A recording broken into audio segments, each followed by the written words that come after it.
Hi friends, this is Chris. Welcome back to the channel, and this is your daily news fix. So we're going to talk about what is the Fed planning for the economy and interest rates, how can you be a millionaire in 2023, and where is there opportunity? So let's just jump right in. So first is basically everyone's predicting that the Fed is probably going to pause, so they're not going to raise or lower interest rates, but it's frankly stand pat.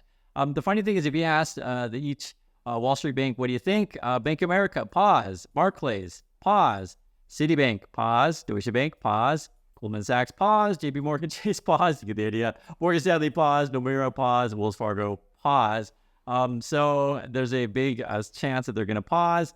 And it's actually really funny because over at the probability chart, 99% chance of Wall Street slash market thinks that the Fed is going to pause. So not raise or lower.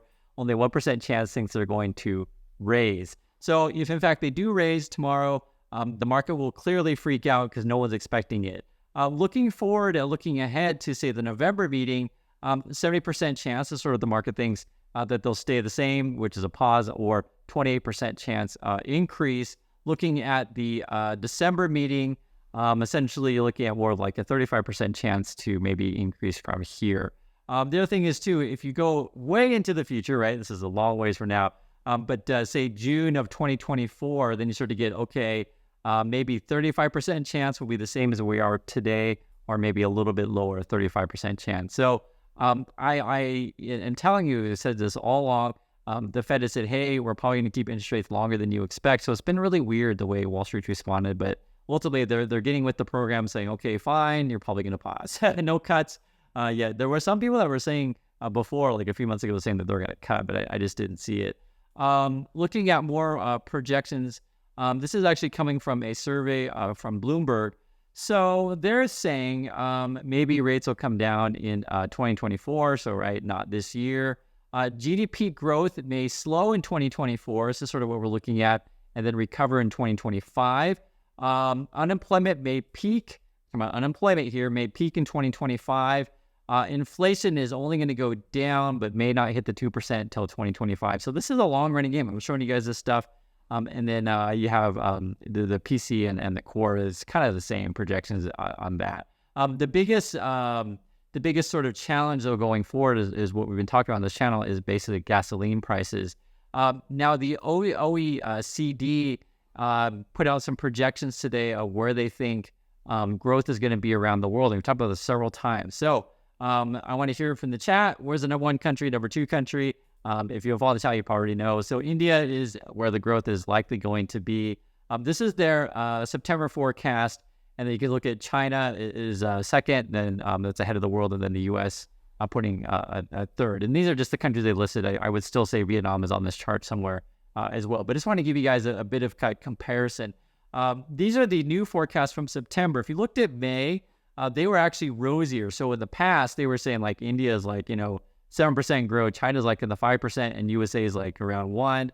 Now they're saying, hey, USA is still around 1, China more like 4, and India more like 6. So they're cutting their forecast a bit. It was interesting. Inflation came out from Canada, their hot inflation, basically same as USA. Gasoline prices is a thing. And moreover, and I love hearing from our Canadian friends because we have a lot of Canadians who watch this channel, Ford may go on strike, the workers that is. And so you got high gasoline prices plus workers asking for more money. It's going to be tough to fight inflation. Now, I told you guys about if you want to be a millionaire in 2023, where is there opportunity? I tell you, it's Instacart. So 12% gain, they went IPOs with like, what, $660 million IPO. And what I mean by Instacart is you want to be founding companies like this. Evidently, the founder, I guess he's worth, what, 1.1 billion. His peak was 3.5. That was a couple years ago, but I mean, he's basically a billionaire. And I bring this stuff up to you because frankly, not enough people on YouTube tell you guys the truth. The truth is there is opportunity out there, but it's going to take hard work. It's going to take time, and you can do well. So this guy, he worked for BlackBerry, Qualcomm. He worked for Amazon. He tried 20 different startups. They failed. Eventually, he made it through. He did the Y Combinator thing like over in Silicon Valley. He's actually graduated from Waterloo, so I believe that's a Canadian university, right? Yeah, it's like, and then he was born, he's Indian Canadian, so I think he might have been, yeah, he was born in India in 1986. So I just bring this stuff up because I don't think people talk about this enough, right? Honestly, like, these kind of things, Instacart, it was a wild success for them. And basically what it was is that you solved someone's problem. And in this case, it was, grocery delivery online. And it was interesting, and I talked about opportunity, right? So one, be a millionaire is make a company like Instacart. Two, opportunities. So he's actually cashing out an Instacart, and get this, he's going into this thing called Cloud Health Systems, and they're going to be selling online weight loss programs with the medications like Wegovy and Ozempic, I think is how you say it. I actually had not mentioned this before on the channel, but there was a thing recently, I want to say about 2 weeks ago, in the UK where I think it was like the state insurance program was saying, hey, we're going to start, approving Wegovy and the Ozempic. Like, basically they're saying, hey, we're going to, how can I say it? Like, make it that you can use your money for that. I think this sort of diet pill weight loss stuff is frankly going to be worth a lot of money going into the future because we have too many people that need to take this stuff, right? I think you guys know these things. So the medical field, there's always going to be opportunity because we're going to get sick. It's not like we can stay 100% healthy all the time. We're going to age, so we need people to take care of us. And so, it's not like everything will go to zero. Yes, I know the market seems scary, but there's always going to be a job in healthcare, I would say. And moreover, remember I said the other thing too you want to be thinking about is, can you solve someone's problem? This is actually interesting. So Elon Musk is calling for human trials for Neuralink.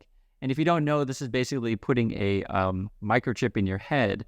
And they want to help people, and this is from the article here. So it says, helping people learn languages or communicating thoughts mentally. And for people who are into this stuff, you're going to know way more than me. I'm just be honest with you. I know service level, put a chip in your brain and help you with bodily functions, help you communicate. I know that this sounds very, very, sci-fi-ish. There was a movie out recently, I want to say maybe 2 or 3 years ago, called Upgrade, which is basically the same concept, like putting a chip in your brain kind of things. But this actually could be theoretically a reality. This is the blog post. This is the clinical trial recruitment. The Musk people, they're saying, hey, we're going to call this PRIME, which is precisely robotically implanted brain-computer interface. And it's a chip in your brain.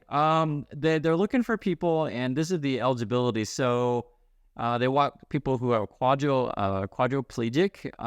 They have to be at least 22 years old, and you have someone who can take care of you. They're saying consistent health caregiver. If you have like a pacemaker or they said a deep brain stimulator, I don't even know what that is, to be honest, that you can't do it. If you have a history of seizures, you can't do it. If you need MRIs all the time, you can't do it. It's going to be hard to find someone who will match the trial. I don't think they're going to pay you money. They said that it looks like travel costs, and it might be 9 to 18 months, something like that. So this is still a long time coming for this kind of tech, but honestly, I do think it's pretty interesting tech. Whether or not it's vaporware, because Elon Musk is known for this kind of thing, who knows? Like I said, I always say the same thing over again. I enjoy our community because I think we have a lot of smart people that will know, more about this stuff. But I think it just overall, I want to say, hey, there's opportunity in, say, like weight loss kind of drugs, these kind of things, or healthcare for obese people, or help people solve a problem, which is you have a disability. That's a good way to say it. Also, too, there's going to be opportunity in chips. I keep seeing news about the Huawei thing. Are they advanced as we think they are? Are they going to eventually pull ahead of the Americans? Whatever. Basically, when you see these kind of headlines, the most important thing that I think of is like, okay, definitely the American government is going to be investing in chips via Intel, NVIDIA, AMD, whatever. They'll be building plants, etc. There's going to be jobs in that kind of stuff. Those kind of companies are going to be supported. And moreover, this is just the President of the United States, Biden, he was speaking to the UN saying, hey, we need to keep supporting Ukraine, basically, right? And Zelensky came up and said, hey, you need to fight because it involves the whole world, etc. And when I see this, I think, okay, chances are the defense industry is never going to fail. And I've said that before, and I'll say it again.